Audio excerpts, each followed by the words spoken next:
দেখুন, এই নারী অধিকার বিষয়ক যে সংস্কার কমিশন গঠন করা হয়েছে, তাদের একটা প্রস্তাবনা যে মিরাসের ক্ষেত্রে নারী পুরুষের ভাই বোনের অধিকার সমান হবে।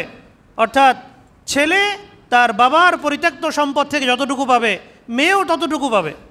বাহ্যিক দৃষ্টিতে বড় চমৎকার কথা। ছেলে মেয়ে একই মায়ের পেটে জন্ম নিয়েছে, একই বাবার ঐরসে দুনিয়াতে এসেছে, তাহলে সমান পাবে, এটাই তো অধিক যৌক্তিক। ছেলেরও মুখ আছে, মেয়েরও মুখ আছে, ছেলেরও খেতে হয়, মেয়েরও তো খেতে হয়, তাহলে মেয়ে সম্পদ কম কেন পাবে? চমৎকার যুক্তিযুক্ত কথা। কিন্তু এই যুক্তি কতটুকু বাস্তব? ইসলামের নিরিখে এটার আদৌ কোনো বাস্তবতা আছে কিনা? আল্লাহ রাব্বুল আলামিন যে বিধান দিয়েছেন, মিরাসের যে বিধান, বিস্তারিত বলতে গেলে লম্বা সময় লেগে যাবে, শুধু এই বিধানটার কথা বলি। ইসলামের বিধানে ছেলে মেয়ে উভয়ের দেখাশোনা করার দায়িত্ব পিতামাতার উপরে কতদিন? ছেলেদের ক্ষেত্রে প্রাপ্তবয়স্ক হওয়া পর্যন্ত। ছেলে যখন প্রাপ্তবয়স্ক হয়ে গেল, এটা 12 বছরের পরপরই হতে পারে, বড় জোর 15 বছর, এরপর থেকে তার কোনো ধরনের কোনো খরচ বহন করা মা বাবার দায়িত্ব নয়, বাবার দায়িত্ব নয়। সে যেখান থেকে পারে উপার্জন করবে, তার বাসা ভাড়া কীভাবে দিবে, খাবারের খরচ কীভাবে দিবে, এগুলো দেখার দায়িত্ব বাবার নয়। আমাদের দেশের বাবারা দেখেন, এটা অনুগ্রহ, এটা ইহসান, এটা সন্তানদের অধিকার নয়। আমাদের দেশের বাবারা তো 25-26 বছর পর্যন্ত, কেউ কেউ তো আরও বেশি বয়স পর্যন্ত ছেলের দেখাশোনা করেন।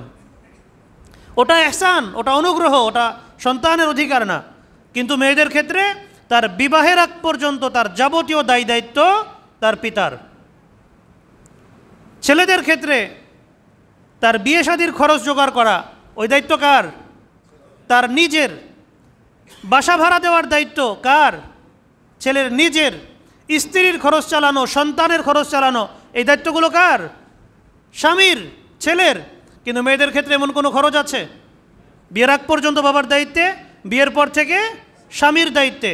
স্বামী যতদিন আছেন স্বামী দেখবেন, স্বামীর ইন্তেকাল হলে ছেলের দায়িত্ব। যদি ছেলে না থাকে, তাহলে বাবা যদি বেঁচে থাকেন তাহলে বাবা দেখবেন, বাবা না থাকলে ভাই দেখবেন। ইসলাম মহিলাদেরকে অর্থনৈতিক কোনো বিষয়ের দায়িত্ব দেয় নাই। ইসলাম মহিলাদেরকে বলে নাই যে তোমাকে তোমার স্বামীর খরচ বহন করতে হবে, তোমার মা বাবার খরচ বহন করতে হবে, তোমার সন্তানের খরচ বহন করতে হবে, কোনো দায়িত্ব দেয় নাই তাকে। কিন্তু ছেলেদেরকে দিয়েছে কি না? দিয়েছে। ছেলেদের খরচের খাত অনেক। 15 বছরের পর থেকে তাকে উপার্জন করতে হবে। তার স্ত্রীর খরচ, তার সন্তানের খরচ, তার বাসা ভাড়া, তার বাপ মার খরচ, ক্ষেত্র বিশেষ শ্বশুর শাশুড়ির দায়িত্ব, এই সবই তো তার উপরে আসতেছে। তো ওই আনুপাতিক হার হিসাব করলে ছেলেকে যে দ্বিগুণ দেওয়া হয়েছে, এটাও তো তার জন্য কম হয়ে গেছে, তাই না? কারণ তার খরচের সমস্ত খাত। কিন্তু মেয়েদের খরচের কোনো খাত আছে? খরচের কোনো খাত নাই। কিন্তু ইসলাম এ বিধান তাকে দিয়েছে যে তুমি তোমার ভাইয়ের অর্ধেক পাবা। কেন?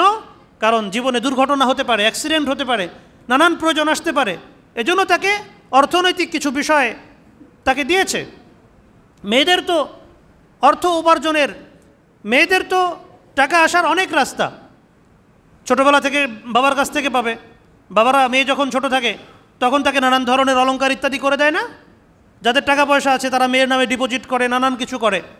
বিয়ের সময় মেয়েরা স্বামীর থেকে বেশ ভালো অঙ্কের একটা টাকা পায় মোহরানা বাবদ। ভাইদের থেকে উপহার, মামাদের থেকে উপহার, চাচাদের থেকে উপহার, নানান কিছু পাচ্ছে।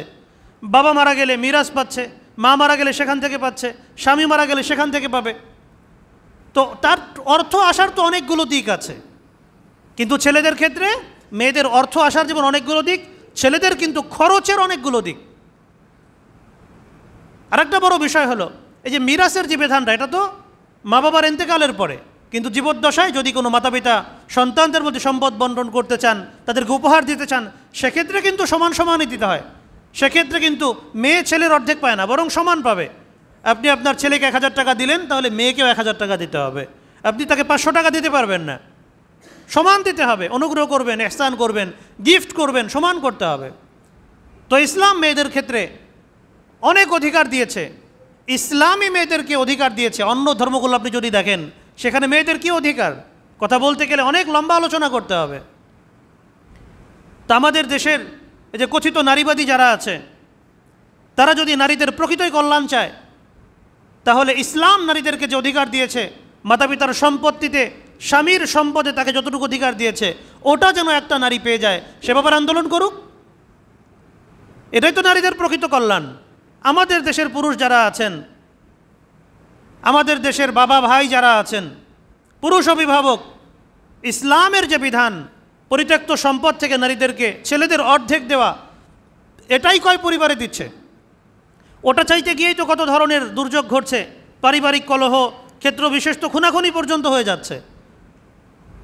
তো এখন যে তারা বললেন যে অর্ধেক দিতে হবে, এই আইন যদি করা হয় তাহলে পুরুষরা কি অর্ধেক দিবে, না মারামারির হার, পরিবারে দ্বন্দ্ব কলহের হার আরও বাড়বে, পরিবারে গণ্ডগোল আরও বাড়বে, ফৌজদারি অপরাধ আরও বাড়বে। এখন যতটুকু আছে যেটা কোরআনের বিধান, আল্লাহর ভয়েই তো ওটা পালন করার কথা ছিল, সেটাই যেখানে করতেছে না, সেখানে রাষ্ট্রের আইন কানুন যার এত ফাঁকফোকর আছে সেটার ভয়ে অর্ধেক সম্পদ দিতে যাবে, না ভাই বোনের মধ্যে যুদ্ধ আরও বেশি করে লাগবে, যুদ্ধ আরও বেশি করে লাগবে। এজন্য এই আইন বাস্তবসম্মত নয়। কোরআন যেটা বলেছে, আল্লাহ যে বিধান দিয়েছেন ওটাই চূড়ান্ত সত্য, ওটাই চূড়ান্ত ইনসাফপূর্ণ, ওর মধ্যেই কল্যাণ আছে।